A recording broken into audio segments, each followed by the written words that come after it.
welcome back, everyone. If you look at your programs, if you look at the cast list, one of our actors was running late, unfortunately, but he did make it. Max Apex is playing Walt. So we have the full cast. Excited for Act 2. Let me just say, if I can, I am unfathomably sorry that I literally an act late. Thank you and enjoy. Act 2, Scene 1 of the terrible doubt of appearances. Ford stares at themselves in the mirror. They are 16. They are dressed in a men's dress shirt and blazer that are too big for them, likely their fathers, as well as baggy jeans. They admire the fit and feel of the shirt and blazer in the mirror. Louis Armstrong's "What a Wonderful World" faintly floats in from another room downstairs. An older woman's voice, Ford's mother, can be faintly heard, but it is indecipherable at first. Her voice soon grows. She is shouting at Ford's father. No, don't you tell me I don't see what I see. I see clear as day. You just won't admit it. You can't see it, but I do. I see it every day she walks out that door. Your own daughter's turning into a man right there in front of you, and you just stand there. You don't even see it. Some nasty-ass dyke. Your daughter. And you just stand there and tell me I'm not seeing what I see. Oh, I see what I see. Those people she goes out with, the clothes she wears, that girl is 16. Now don't you tell me what to do. That is my daughter. She is my daughter. Ford's door flies open. Light floods in, obscured by their mother. I told you not to wear them jeans. Ma. Child, you lost your damn mind. What are you doing wearing your father's suit jacket? Ma, I just... Child, take that off. Now. And I told you not to wear them jeans. I see them in my house again and I'll burn them. She slams the door. Her voice recedes. What? What? No, don't give me that. She is my daughter and she's wearing your suit. Ford turns back to the mirror. They remove their shirt and blazer, revealing a binder on their chest. They observe themselves once more. What a wonderful world has restarted. As Armstrong sings the words, Ford slowly picks out the objects he names and says them along with the recording. The audio slowly fades away, leaving only Ford's voice. Images representing Ford's words appear in the darkness. Trees, roses, sky, clouds, day, night, people. Trees, sky, day, people, trees. Clouds, roses, night, animals, plants, men, hills, shining and flowing waters, girls, night sky, day sky, colors, densities, forms. Scene 2, A Promise to California. Ford awakens on a bus speeding down the highway, seated beside Walt. You were talking in your sleep? Ford Time? rubs the sleep out of their eyes. Time? Almost 3 maybe? Where are we? Ford looks out the window. Which one's the state with all the corn? Ford settles back in their seat. They scroll through their phone for a moment. Do you ever feel yourself getting further and further away from someone? Ford considers this. Relax, dummy, I'm right here. Walt smiles. Ford points to their phone screen. Walt leans in. Yo, check it out. So excited that At Poet Ford will be in Cleveland this weekend. Love their new stuff. I had a good feeling about this. Ford pockets their phone. Scoot, I gotta pee. Ford shimmies past Walt and makes her way to the back of the bus. Walt cracks open his notebook and narrates what he writes. A promise to California. As I travel toward you and away from a boy that loves me. This is how they discovered America. And maybe I, myself, to the west. Walt closes his notebook.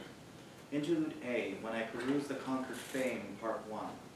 Please welcome to the stage, Gabe Wood and Matthew Weaver. Gabe and Matthew, a spoken word duel that vaguely resemble Miss Gardenia Fields and Musty Wig. Run on stage, and hand in hand, they separate and hit their places. When I peruse the conquered fame of heroes and the victories of mighty soldiers, I do not envy them. Nor do I envy the president in his presidency or the star atop his penthouse suit. Nor any amount of money or any distance But traveled. when I hear of you and your boys, how it was with them, how together through life, through trust, through dangers, through time, how unfaltering, how affectionate and faithful you remained with him. Odium! Fire courses through me. No amount of money or any distance traveled. But one mention of your name and I am filled with the bitterest envy. They take a moment. Then they leave the microphones and the audience applauds. After a few steps, they smile to themselves.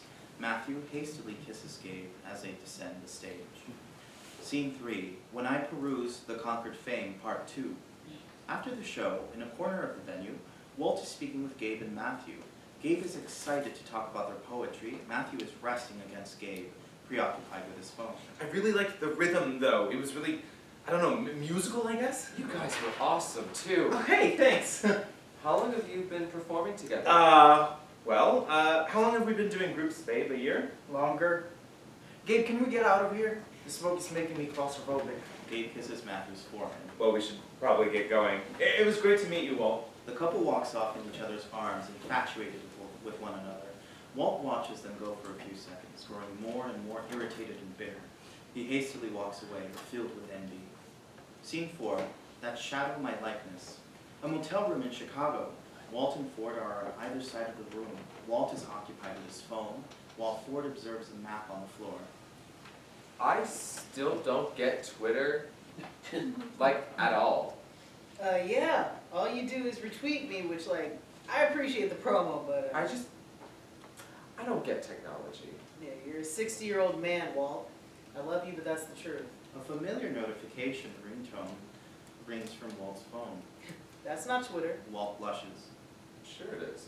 3 more tones come from Walt's phone. He blushes deeper. Oh no, I know those sounds. They begin to jokingly imitate the tones, turning them into a beat as they advance on an increasingly embarrassed Walt. Since when are you on hookup apps? I was bored. We keep moving. I wanted to see who's around. What picture did you use? Walt clutches his phone close to himself protectively. Ford backs away knowingly. You are garbage. Am not. Is it a faceless torso selfie? Walt does not answer. Garbage. Ford gathers behind his stand. I'm going out to smoke. You need anything? I'm good. Ford leaves. Walt looks back at his phone. Are you real? These shadows, buzzing, chatting, living shadows that flit by instantly and then disappear. This shadow, this is me. These 12 words in this faceless body. That can't be right. I don't think I'm comfortable being reduced to 12 words and a couple pictures. But that's what I am to you. So, does that mean that behind all these shadows and words and pictures, there are dozens of other real men? Complex people equally uncomfortable with these limitations? Or am I alone? Is this some game where all the other players aren't real and I'm the only actual person? Some of these messages are just too bizarre. No person could send that. But you like me. You don't even have to see my face, but you still like me. But you're also awful. You've either aggressively trying to use my body or completely delegitimize me as a human being. No femmes, no blacks, no fatties. Just because you're on an app, because you're out in this space, you think that's okay. Why do I want to be a part of this? Is this what being part of this community is like? Because this isn't me. How can an entire network feel so isolating? It's weird. I never doubt it when I write my poems or when I'm performing them. I never doubt that that's me.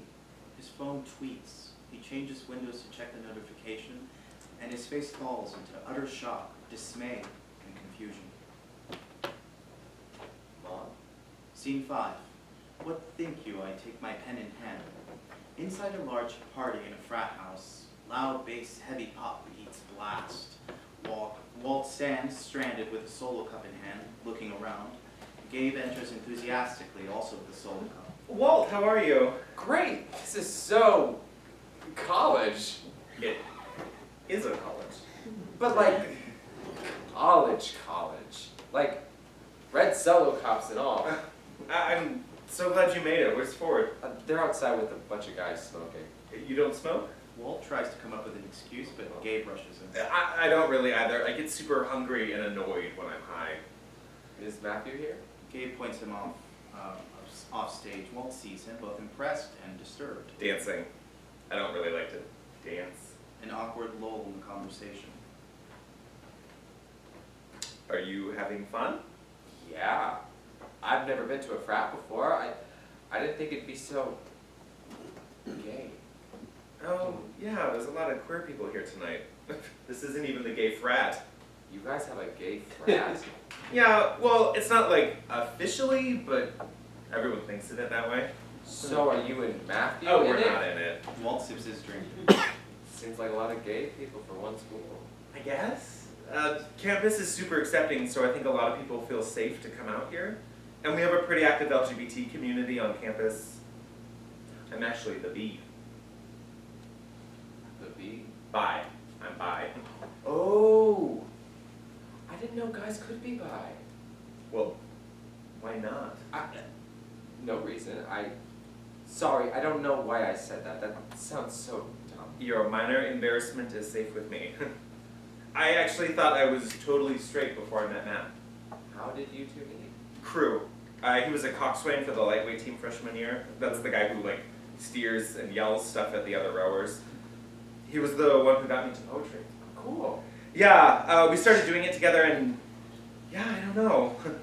I love him. It's funny, we're one of the only couples I know that didn't meet online or through like Tinder. Do you have like a... Oh, no, there was a, I was staying with this guy when I was in New York, but it didn't, no. Sometimes it's nice not to be tied to someone. More time to hang out with friends. Gabe holds his cup. It takes a moment before Walt realizes what he's meant to do, and he toasts his cup with Gabe's. So, and you and Ford have just been traveling cross country? Pretty much, yeah, we're trying to get to California. What's in California? It's not so much what's in California, it's more that we promised ourselves we'd make it all the way there. What's your favorite place you've been? Oh, wow. I don't know. Everywhere's been so different. Actually, I have this strange feeling that I haven't been there yet. Walt thinks for a moment. Can I tell you something that's probably stupid, but I actually kind of believe? Those are my favorite things. I used to dream about this place that was a wide, open field with a big sky. It's the most generic thing, like literally it's just a field with like a river running through it, but I don't know. In my dream it was endless and open, had huge clouds and it just felt like home, but not even my home. It was like everyone's home, the world's home. And I feel like at some point we're gonna get there. It's not a real place, like I made it up, but I think we are. Gabe nods and considers this. My grandfather comes from the Osage Nation. He's a painter. He paints these huge landscapes. I loved to watch him paint as a little kid. He dreams all of his paintings. All these incredibly beautiful places just come to him in dreams. He told me that not only are people connected to the land we come from and the land we choose to inhabit, but our dreams are also part of that. Dreams come out of the earth and become part of our landscape with us. So, I don't think that's stupid at all. I actually believe you. Matthew, slightly breathless and sweaty from dancing, throws his arms around Gabe's waist. I hate everyone here. You were just dancing with Solange. Solange left with her girlfriend. Now I hate everyone here. Can we go? Okay, Goober. He apologetically turns back to Walt. I think we're gonna head home. Give Ford my love. Hopefully we'll see you guys again.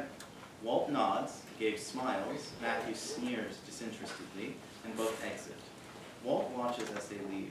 Once he can no longer see them, he too exits. A great boat horn blows. Scene 6, a leaf for hand in hand. The river of America returns. A boat horn blows again.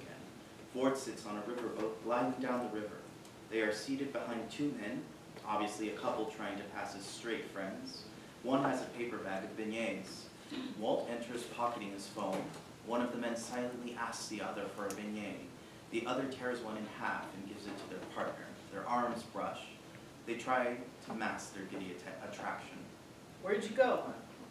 Phone call. From who? Just someone I haven't talked to in a while. Ford considers inquiring further but drops it. Walt sits beside them. One of the men notices some sugar has fallen on his partner's chest. He sweeps it off with his hand. They share a look, and then quickly look away, laughing between the two of them. Walt watches them longingly and enviously. We should hang out with Gabe and Matthew more. We're heading back north in a couple of days before we go west. They'll probably hit us up. We should see if they want to travel with us. Ford looks at Walt critically. What? I'm for spending less time with those two. Why? I thought you liked them. I mean, Gabe's chill, but Matthew's problematic. I just don't think we know Matthew very well. Ford gives him another look. Seriously. Don't stress too much. That boy is definitely not worth too much of your time. Ford lies back and closes their eyes. Has anyone posted another video of our poetry? No. And folks have gotten back to requesting charge, and I'm like, I have a partner now. We do poems together now. Shut the fuck up about charge. Ford stands. I'm gonna get a look at the shore. They walk off. The two men continue to laugh and covertly flirt for a few more seconds as Walt looks on enviously. The river ripples behind him. Scene 7. Not heaving from my ribbed breast only. A gay bar in the Midwest, smaller than most of the others we've seen. Walt, Ford, and Gabe stand by the bar with bottles. Gabe's arm is around Matthew. Gabe is listening intently to Ford. Matthew is on his phone. If you don't want to misgender folks, then the best way is to just ask for the pronouns. Just do it. That's how shit gets normalized. You guys had a killer set tonight, by the way. Thanks. Same to you. Surprised you two came out this far west. You guys were here. Plus, we're on spring break now, so there's not much else to do on campus. We want another round? I'd love to talk more QSA stuff, if that's okay. It's okay if you're buying. Gabe kisses Matthew on the cheek. He and Ford walk off together to the bar. Walt sighs and looks to Matthew expectantly. Silence hangs in the air between them. I hate everyone here. Walt nods, trying to think of a response. What did you think of the other sets today? Matthew turns back to his phone. Walt decides to be bold. You don't like me, do you? What? That or you don't like anyone? Matthew looks Walt over. I'm not a huge fan of people. Don't take it personally. This thing in my hand, it filters the fucking annoying ones out for me. You're not a fan of people? Most of them are fucking annoying. A pause. Matthew looks at Walt. I've met a lot of people. Well, I guess I haven't. Matthew doesn't respond. Walt tries again. I don't have a lot of gay friends, or many friends, I guess. It's just nice to talk to someone who, I don't know, is in the same community. I feel like if we actually talk, we might have a lot of Listen, common. Walt, I know you're really trying hard right now, but I'm just going to go ahead and say that if you're looking for someone in your community, you're talking to the wrong person. What do you mean? Matthew offers no explanation. You're not gay? Or bi? I guess, Haven't thought about it. what do you mean you haven't thought about it? What?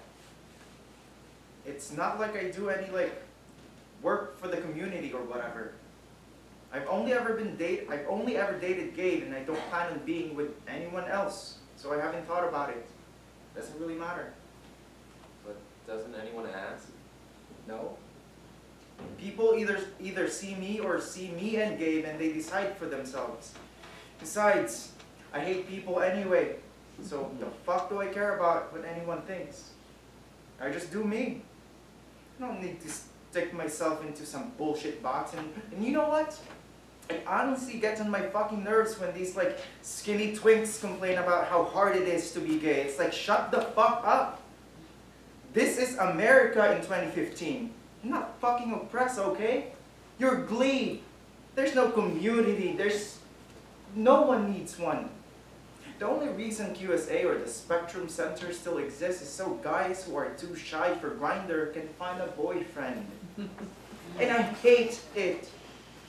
When I go to spoken word shows and every gay guy is performing poems about how hard it is to be a minority in America, like it actually aggravates me so fucking much. As long as you can run into Starbucks in neon pink booty shorts and get your skinny chai, you're not allowed to fucking complain about how fucking discrimination. There are people in the world with real problems beside your constant thirst for dick. Matthew turns back to his phone. Walt stares at him, trying to process this. Yeah, now you're judging me because I'm dating a gay guy and I'm supposed to be like, oh, pride, rainbows, community, yeah. This is why I don't talk to people. Matthew turns back to his phone and the lights go dark. Interlude B, a glimpse. An amorphous image of a person appears. As Walt narrates, the image comes clearer into focus. I caught a glimpse of you at the bar. It was like the light had caught you right there, perfectly.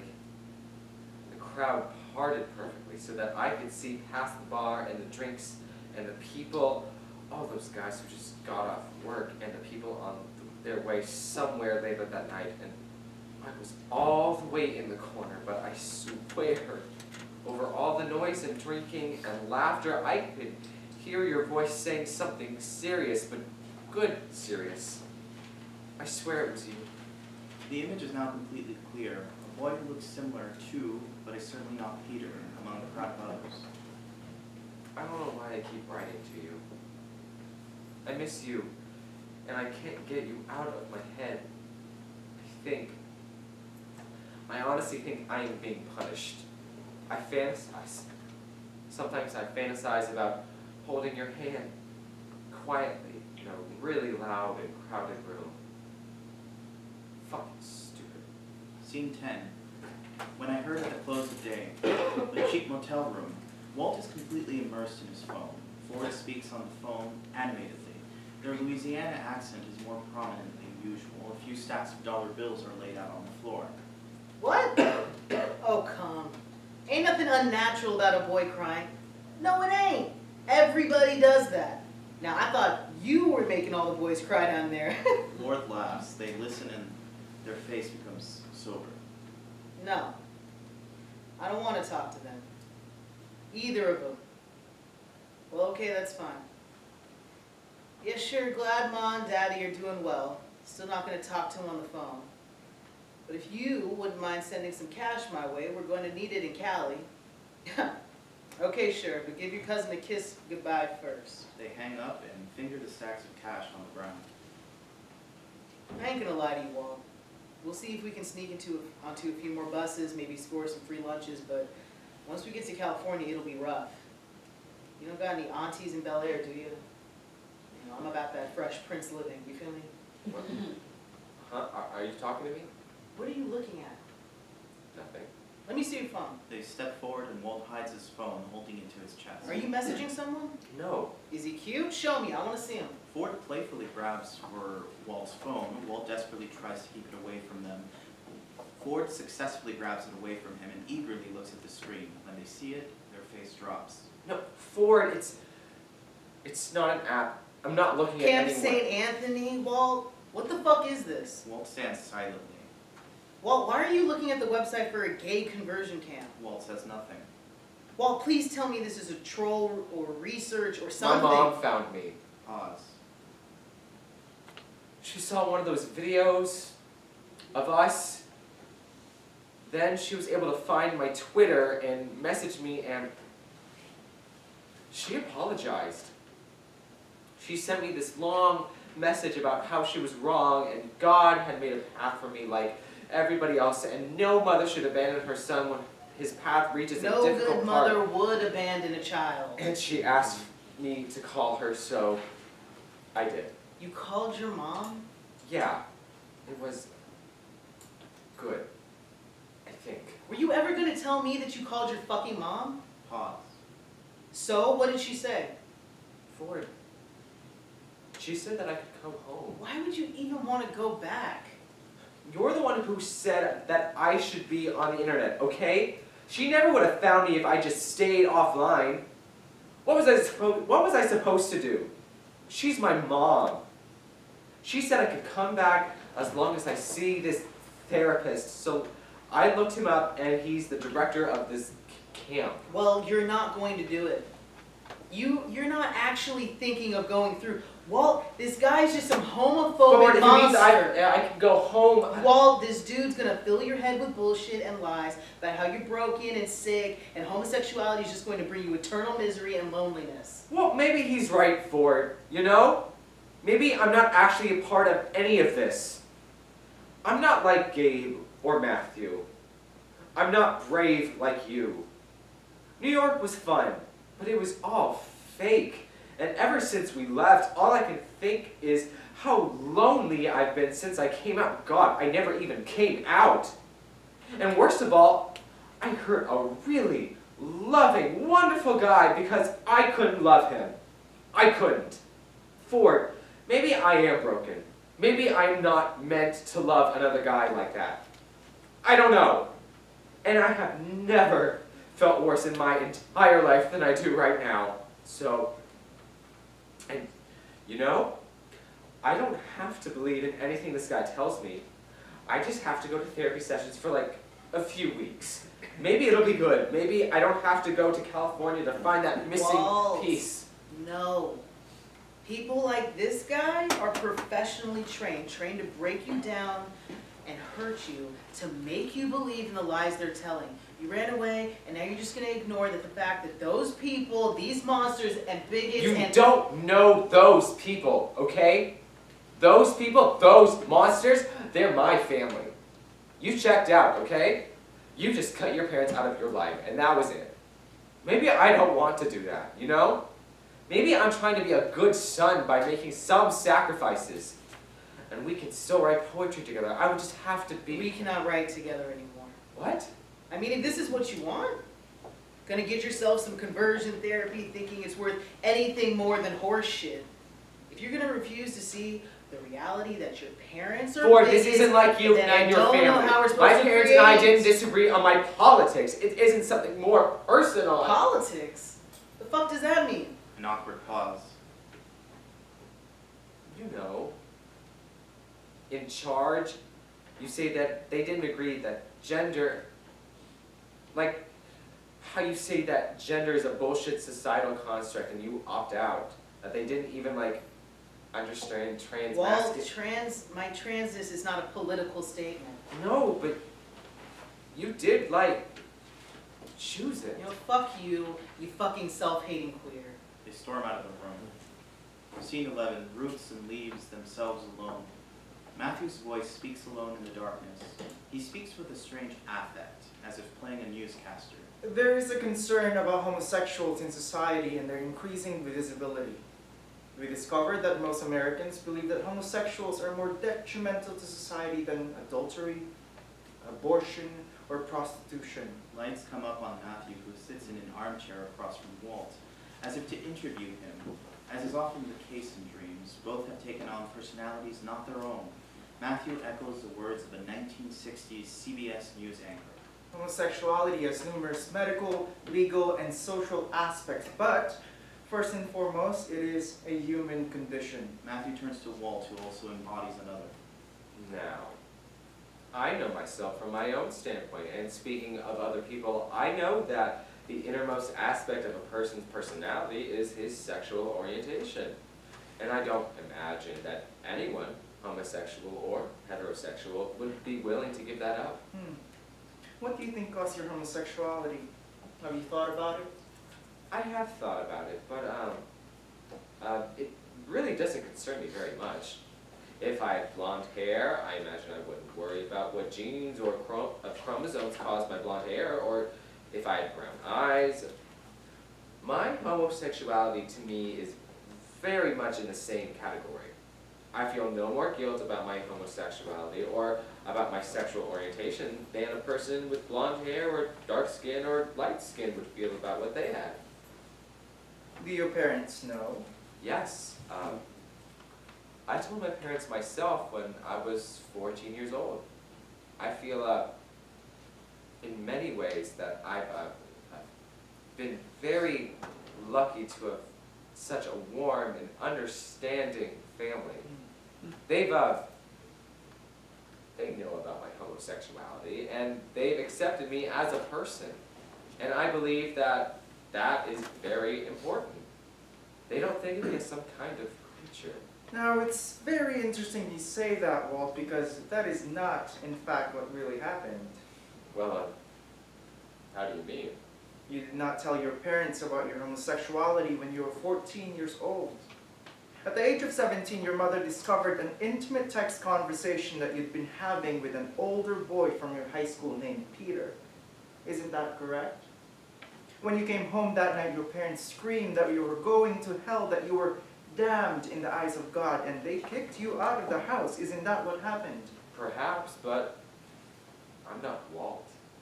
You're not Walt. No, my name is Warren. I graduated from high school in Washington, D.C. I spent the past year traveling across the country as a member of the Mattachine Society. And how did you become this person, this Warren? Well, I suppose I've always been Warren. I think that we inherit the detriments of the people that came before us, and the triumphs as well. I don't think most Americans think that way. I think most Americans today would say that they're an individual. Huh. They're a modern woman or a man of today. Americans are stuck within the limits of time. People invented time, and now we're completely under its dominion. You floated around the country for the past year. Do you believe that most homosexuals living within the United States consider themselves American?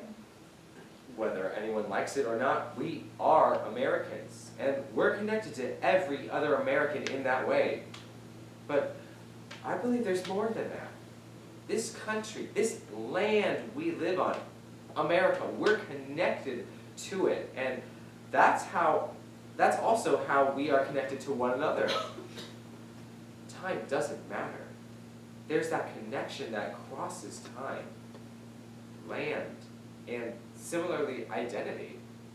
That is how I can be Warren as well as Walt. And yet you, as I understand it, sever every connection you have. Walt's own personality begins to bleed through. I'm sorry? Well, you ran away with from your family, and you left your homosexual lover to flit across the country.